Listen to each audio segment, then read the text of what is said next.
ለረጅም ጊዜ እንደነዚህ አይነት መረጃዎችን መስራት እየፈለኩኝ ነገር ግን ስራው በደንብ ሲገባኝ እሰራለሁኝ ለአድማጭ ተመልካቾቼ በደንብ መረጃው እንዲኖራቸው አደርጋለሁ ብዬ አስቤ ዛሬ ጊዜው ደርሶ ይሄን መረጃ ይዤላችሁ መጣሁኝ። ዛሬ የመቶ እናቲት ፍየሎችን ገዝተን በ1.2 ሚሊዮን ብር መነሻ ካፒታል ወደ ስራው ብንገባና 5 እርግዝናቸው ከ6 ወር በላይ የሆኑ ጊደሮችን በ1 ሚሊዮን 500 ሺህ ብር መነሻ ካፒታል ይዘን ብንገባ የትኛው በአጭር ወራት ከ6 ወር እስከ 7 ወር ምን ያክል ለውጥ እናመጣለን ገቢያችንና ወጫችንን አነጻጽሬ በደንብ የሰራውበት ነው።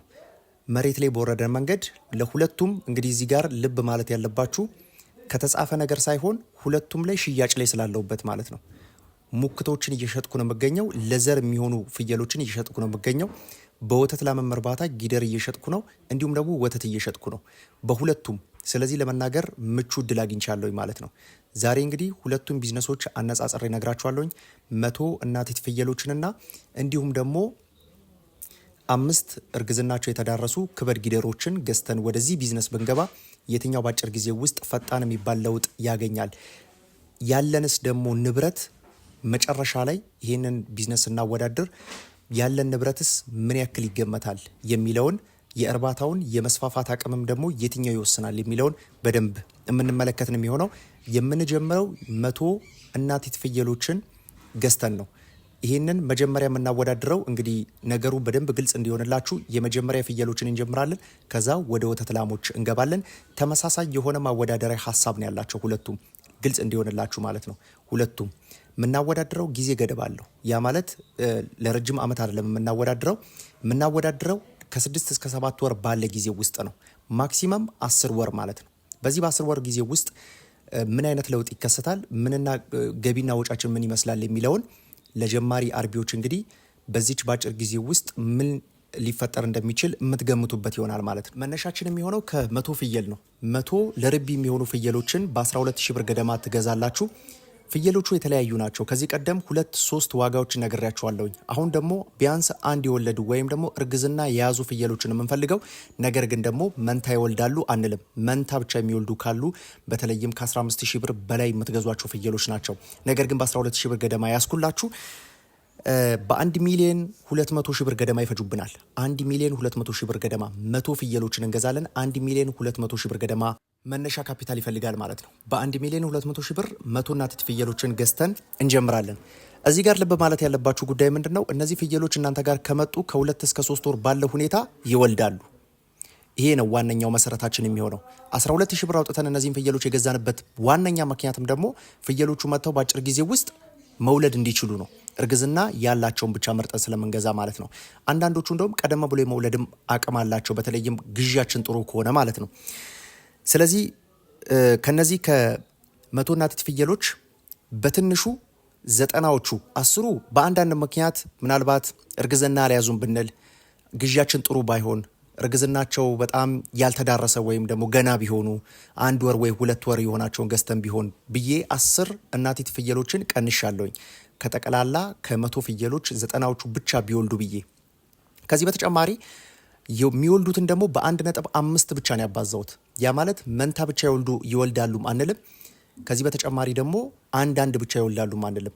ስለዚህ በአማካኝ በ1.5 አባዝቸው ወደ 135 ፍየል አካባቢ ታገኛላችሁ ማለት ነው። እጥፍ ብናደርገው 180 ፍየል ነበር ሁሉም መንታ ቢሆን 180 ፍየል፣ 90 ብቻ ደግሞ ቢሆን ሁሉም አንዳንድ ወልደዋል። ነገር ግን አማካኙን ብንወስድ 135 ፍየል ይገኛል ማለት ነው።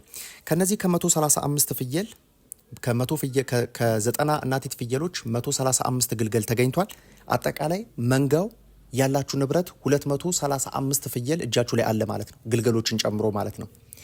ከነዚህ ከተወለዱት 135 ፍየሎች ብዙውን ጊዜ መንታ ከሆኑ ወንድና ሴት ይወለዳሉ። እንዲሁም ደግሞ ብቻቸውን ከሆነ እንደ አጋጣሚ እንደየድላችሁ ወንድም ሴትም እየተቀላቀለ ይመጣል። ነገር ግን ሙክቶቹን ወንዶቹን ከ55% ከተወለዱት 135 ፍየል 55% የሚሆነውን ሙክቶችን ብዬ ይዤላችኋለሁኝ። ያ ማለት እንግዲህ ወደ 75 ፍየል ሙክት ተገኝቷል ማለት ነው። እነዚህ 75 ፍየሎች ከ7 ወር እስከ 10 ወር ድረስ ለገበያ ይቀርባሉ። በጣም ጎበዝና በተለይ ኒውትሪሽን ላይ አመጋገብ ላይ በጣም በጥሩ ሁኔታ ይሰራችሁ ከሆነ በ7 ወር ገበያ ታቀርባላችሁ። ያም ደግሞ ከ14000 እስከ 20000 ብር ድረስ እንደየዝርያቸው እስከ 20000 ብር ድረስ ይሸጣሉ። መጀመሪያ ስትገቡ ዝርያን በደንብ መሰረት አድርጋችሁ የገባችሁ ከሆነ ሁለቱንም እንዲይዙ አድርጋችሁ መንታም እንዲወልዱ በከፍተኛ ሁኔታ በአጭር ጊዜ ውስጥ ደግሞ ክብደት እንዲመዝኑ ክሮስ ብሪድ ያደረጋቻቸው ከሆነ በጣም ተጠቃሚ ትሆናላችሁ። ስለዚህ በ7 ወር ጊዜ ውስጥ ሴቶቹ ለእርግዝና ወንዶቹ ደግሞ ለገበያ የሚቀርቡበት እድሜያቸው ይሆናል ማለት ነው። ደካማ የፍየል አርቢ ካለ ደግሞ እስከ 10 ወር ገደማ ይሄዳል። በአማካኝ ከ14000 እስከ 22000 ብር ድረስ ይዤላችኋለሁ። ነገር ግን እኔ በጣም በቅናሹ ነው ያስኩላችሁ። ይሄ ማለት 70ውን ሙክት ፍየል ከዚህ ከ75 ሙክት ፍየል 70ውን ብቻ ነው ያስኩላችሁ። አምስቱ ለገበያ ባይቀርቡ ብዬ ቀንሼዋለሁኝ። 70ዎቹን ብቻ ብናይ ወደ 980 ሺህ ብር ያክል ሽያጭ ይኖራቸዋል። የሚበሉት ግን አልተቀነሰም። የሚበሉት 7 ወር ያክል የበሉት መኖ አልተቀነሰም። ይሄ ማለት እንግዲህ ቅድም እንዳልኳችሁ 70ውን ፍየል በ14 ሺህ ብር ብሸጡ 980 ሺህ ብር ሽያጭ ታደርጋላችሁ። በ20 ሺህ ብር ደግሞ ብሸጡ 1 ሚሊዮን 400 ሺህ ብር ያክል ሽያጭ ይኖራቸዋል። የመጀመሪያዎቹን 7 ወር ያክል ጠብቃችሁ ማለት ነው። ሌላው አንድ ፍየል እንግዲህ 7 ወር ያክል ምን ያክል ይበላል ነው። በቀን እስከ 21 ብር ከ60 ሳንቲም ያክል ይበላል። በአጠቃላይ ደግሞ 4536 ብር ያክል ይበላል ለገበያ እስኪቀርብ። 70ዎቹ ፍየሎች 317520 ብር ያክል ወጪ ይጠበቅባቸዋል ማለት ነው። እነዚህ 70ዎቹን ፍየሎች ቅድም ሽያጫችንን አይተናል። ነገር ግን የበሉትን ደግሞ ከላው ላይ ማቀናነስ ያስፈልጋልና ከ980 ሺህ ብር 317520 ብር ብንቀንስ በአጠቃላይ 662480 ብር ያክል ጠቅላላ ሽያጭ ትርፍ ኪሳችን የሚገባ ይሆናል ማለት ነው። እንግዲህ የሙክቶቹን ብቻ ነው እያየን ያለ ነው። ሴቶቹ ደግሞ ለእርባታ እናውላቸዋለን። እርባታችን እንዲስፋፋለን እዛው እርግዝና ይዘው እንዲወልዱ የምናደርጋቸው ለሽያጭ የምናበቃቸው አይደሉም። ከዚህ በተጨማሪ እንግዲህ እዚህ ጋር 70 ሙክት ፍየሎችን ወይም ደግሞ ወጠጤዎችን አግኝተናል። ከ135ቱ 55% ወይም ደግሞ 75 ፍየል ወንዶች ሙክቶች ቢሆኑልን ብለን እንዲሁም ደግሞ ከ135 ፍየል 45% ሴቶች ቢሆኑ ብለን ይዘናል። ይሄ ማለት 61 ፍየል ማለት ነው። 75ቱ ወንዶች 61ዱ ሴቶች ይሆናሉ ማለት ነው። ከዚህ ጋር ተያይዞ 61 ፍየል ለእርባታ ማስፋፊያዎች ይሆናሉ። የፍየል መንጋው ከ100 ወደ 161 ከፍ ብሏል ማለት ነው። 75ቱን ለሽያጭ ስላበቃ ናቸው ማለት ነው። ከዚህ በተጨማሪ ታዲያ በ7 ወር ጊዜ ውስጥ በጣም የሚያስገርማቸው የዚህ ቢዝነስ ነገር እነዚያ የተወለዱት 61 እናቲት ቄብ የሆኑ ወይም ደግሞ ሌጣ ፍየሎች ምንም እርግዝና ያልያዙ ልክ ወንዶቹ ለሙክት ሲሸጡ መሸጫ ጊዜያቸው ሲደርስ እነዚህ ደግሞ እርግዝና ይዛሉ ከስር። እንግዲህ የመንታዘር ያላቸውን እናንተም እያባዛችሁ ትሄዳላችሁ ማለት። የመንታዘር ያላቸው መንታ የመውለድ አቅማቸው በጣም ከፍተኛ ነው። ከ70% በላይ ነው። ከ70% በላይ ማለት 100% ያልሆነበት ምክንያት የአያያዝ አይነት ጉለቶች ይኖራሉ። ላይወልዱ ዘራቸው ጥሩ ሆኖ ላይወልዱ የሚችሉበት አይነት ሁኔታ አለ እንደ አያያዛችን ማለት ነው። ስለዚህ እነዚህ 61 ፍየሎች ሙክቶቹ 75ቶቹ ፍየሎች ሲሸጡ እነዚህ ደግሞ እርግዝና ይይዛሉ። እናቲቶቹ ደግሞ መልሰው ይወልዳሉ። ቀድሞ የነበረ 135 ፍየል ደግሞ ይመጣል ማለት ነው። አያያዛችን ጥሩ ከሆነ ወደ 170 ወደ 180 ከፍ ሊል ይችላል። ኦልሞስት ሁሉም መንታ ሊወልዱ የሚችሉበት ሁኔታ አለ፣ ሁለተኛ ዞር ስለሆነ ማለት ነው። ስለዚህ ከዚህ ጋር ተያይዞ እንደው እናቲቶቹ እንኳን አልወለዱም ቢባል በአጠቃላይ ወደ 296 ፍየል በዚህ በ7 ወር ልዩነት ብቻ እጃችን ላይ ይኖራል ማለት ነው። በአጠቃላይ እናቲቶቹ ይወልዳሉ፣ ቄቦቹ እርግዝና ይይዛሉ፣ ከስር ሙክቶቹ ይሸጠናል። ይሄ ነው ስራችን የሚሆነው ማለት ነው።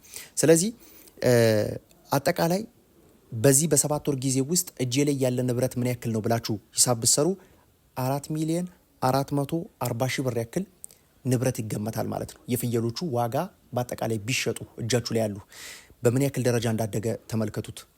ሽያጭም አድርገን ትርፍ አግኝተናል። ከዚህ በተጨማሪ ደግሞ በ1 ሚሊዮን 200 ሺህ ብር የተነሳ መነሻ ወደ 4.4 ሚሊዮን ገደማ ከፍ ብሏል ማለት ነው። ጠቅላላ እጃችን ላይ ያለው ንብረት ማለት ነው።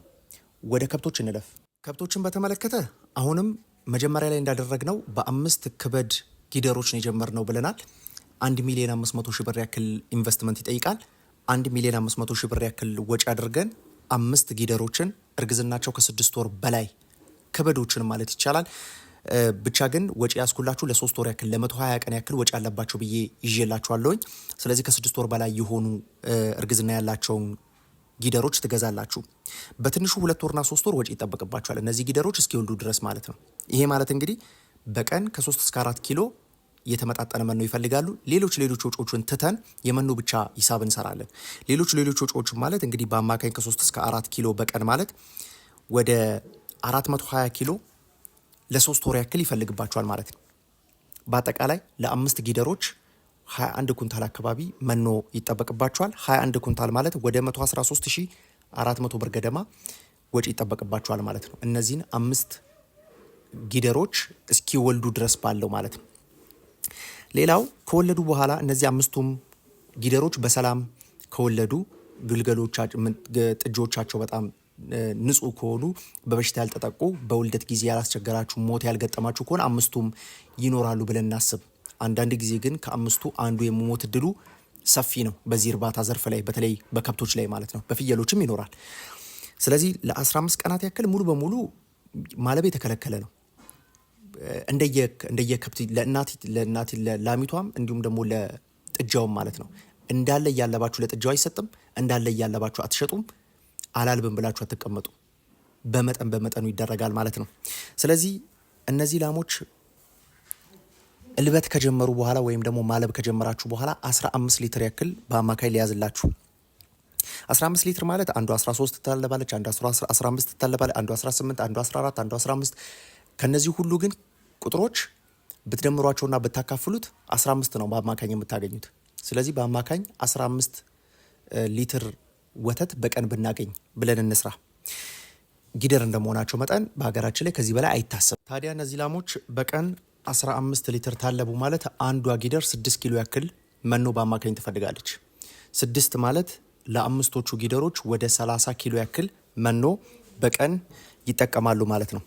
የእልበት መጠናቸው እንዳልኳቸው 13፣ 15፣ 18፣ 14 እንደየ ሁኔታ የተለያየ ነው። የሚጨምረውን ትጨምራላችሁ፣ የሚቀንሰውን ትቀንሳላችሁ ማለት ነው። በአማካኝ 6 ኪሎ ያክል በቀን 30 ኪሎ ያክል ትሰጧቸዋላችሁ ማለት ነው።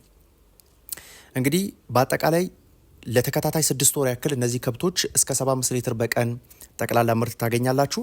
ከዚህ 75 ሊትር እያንዳንዱ ሊትር በ90 ብር ሂሳብ እንኳን ብትሸጡ 6750 ብር ጠቅላላ ሽያጭ ይኖራችኋል። የመኖ በቀን 1620 ብር ያክል ወጪ ይጠበቅባችኋል ማለት ነው። 1620 ብር የመኖ ነው። የመኖ ስላችሁ ግን ራፌጆቹን አይጨምርም፣ ወይም ደግሞ እነዚህ ድርቆሾቹን ሳይጨምር ማለት ነው። የመኖ ኮንሰንትሬትድ መኖ ከፍተኛ ወጪ ያለባችሁ እሱ ላይ ስለሆነ እሱ ላይ ትኩረት አድርጌ ነው የሰራውላችሁ። 5130 ብር ያክል የእጃችሁ ላይ ትርፍ ታገኛላችሁ። አጠቃላይ ደግሞ በ6 ወር ውስጥ 923400 ብር ያክል ወጪ የተጣራ ገንዘብ እጃችሁ ላይ ታገኛላችሁ ማለት ነው። 923400 ብር ያክል። እዚህ ጋር ግን ታሳቢ ያልሆነው ነገር ጥጆቹ ይጠጣሉ። አሁን እዚህ ጋር 923400 ብር ጥጆቹ ምንም ሳይጠጡ ጠቅላላ የሚገኘው 75 ሊትር ወተት እየሸጥን ነው ብለን አስበን ነው። ነገር ግን ጥጆቹ ደግሞ በአጠቃላይ ከ75 ሊትር 30 ሊትር ጥጆች ይጠጣሉ። 30 ሊትር ጥጆች ይጠጣሉ። ቁርስም ሰዓራት ለአምስት ጥጃ፣ አምስቱም በህይወት ካሉ ማለት ነው። ያው በህይወት ከሌሉ ከላው ላይ ትቀንሳላችሁ፣ ይካካሳል ማለት ነው። ወጪውም በዛው ልክ ይቀንስላችኋል ማለት ነው። ከ75 ሊትር 30 ሊትር ለጥጃ 45 ሊትር በ90 ብር ለ6 ወር ያክል 486 ሺህ ብር ለጥጃ ብቻ ወጪ ታደርጋላችሁ ማለት ጥጆቹ የሚጠጡት ብቻ 486 ሺህ ብር ያክል ወጪ ይጠበቅባችኋል ማለት። ለተከታታይ 6 ወር ነው ይሄንን ያስኩላችሁ። እንደየሁኔታው እንደየጥጆቹ እድገት ጥጃ ማሳደጊያ መኖ እየተጠቀማችሁ ከሆነ በተወሰነ ደረጃ የወተት የምትሸጡት መጠን ሊጨምርላችሁ ይችላል፣ ወይም ለጥጃ የምታወጡት የወተት መጠን ሊቀንስላችሁ ይችላል። ስለዚህ ከዚህ ጋር ተያይዞ ሙሉ በሙሉ ግን ጥጃዎቹ ጠንክረው እጅግ በጣም ጥሩ የሆነ ለውጥ እንዲያመጡላችሁና በአጭር ጊዜ ውስጥ ኮርማ አንስተው ደግሞ ወደ በተለይ ከዚህ ከአመት ከ4 ወር እስከ አመት ከ6 ወር ከ8 ወር ገደማ አካባቢ የሚመከሩ ጊዜያቶች ናቸው። በእነዚህ ጊዜያቶች ላይ ብትሰጧቸው፣ ዘር ብታስይዟቸው በጣም የተሻለ እርባታውን በሁለት እግሩ እንዲቆምና የከብቶች ብዛት ላይ ከፍተኛ አስተዋጽኦ ስለሚያደርግላችሁ ማለት ነው። በአጠቃላይ ግን 486 ሺህ ብር ለጥጃ ታወጣላችሁ። ይሄንን የቀነስኩት ከየትኛው ላይ ነው? 923400 ብር ያክል ሽያጭ ነበራችሁ። ከዛ ላይ ጥጆቹ የሚጠጡት 486 ሺህ ብር ለጥጃ ትሰጣላችሁ። 437400 ብር እጃችሁ ላይ ይደርሳል። እዚህ ጋር አጠቃላይ የ6 ወር የሚያክሉ ወይም ደግሞ የ6 ወር ጥጃ 5 ትርፋችሁ ማለት ነው። ያተረፋችሁት ከዚህ እርባታ 437400 ብር አላችሁ። 5 ጥጃዎች አላችሁ። ከዚህ በተጨማሪ ያላችሁ ደግሞ ጊደሮቻቸው ደግሞ ያላችሁ ጊደሮች ደግሞ እንደየ ሁኔታው ከ2 እስከ 3 ወር እርግዝናን ይዘዋል ማለት ነው። እናቶቻቸው ማለት ነው። ላሞቹ ራሱ እየታለቡ እርግዝና ይዘዋል ማለት ነው። ነገር ግን እርግዝና ጊዜው በቀናቶቹ እንኳን ከ300 ቀን በላይ ስለሆነ በተወሰነ መልኩ ከ286 እስከ 300 ምናምን ቀን ነው። ስለዚህ ከዚህ ጋር ተያይዞ በተወሰነ መልኩ ላሞቻችሁ ረዘም ያለ የእርግዝና ጊዜ ያላቸው፣ እርባታችሁ ግን ሲደመር 5 ጥጆችንና 5 6 ወር የሞላቸውን ጥጆችና እንዲሁም ደግሞ 5 እርግዝናቸው ከ1 እስከ 2 ከ2 እስከ 3 ወር የሚሆን እርግዝና ያላቸው ላሞች ይኖራቸዋል በዚህ 6 ወር ውስጥ ማለት ነው። እጃችሁ ላይ የሚገባው 437400 ብር ያክል ነው ማለት ነው። ንጽጽራችን ይህን ይመስል ነበር ዛሬ። በተወሰነ ደረጃ ጥሩ ገለጽ ያለ ነገር ትንሽ ያወሳሰብኩት አይመስለኝም። ነገር ግን ግልጽ ነው ብዬ አስቤያለሁ። ምናልባት ኮመንት ላይ ደግሞ ያሉ አስተያየቶች፣ ጥያቄዎች ካሉ ግልጽ ያልሆነላችሁ ጉዳይ ደግሞ ካለ እዛ ላይ ሰጣችኋለሁኝ። በተወሰነ ደረጃ አሳጥሬ ለመስራት የሞከርኩት ነው። በጣም ብዙ ዲቴል ነገሮችን እንግባ ብንል በከብቶች ላይ ራሱ 30 እና 40 ደቂቃ ማይበቃ ነው በቪዲዮ ለመስራት። ስለዚህ ከዚህ ጋር ተያይዞ አጠር አድርጌ ለመስራት ሞክሬያለሁኝ። ስለተከታተላችሁኝ እጅጉን አመሰግናለሁ። በቀጣይ ደግሞ ጥሩ መረጃ ይዤላችሁ እመጣለሁ። ሰላም።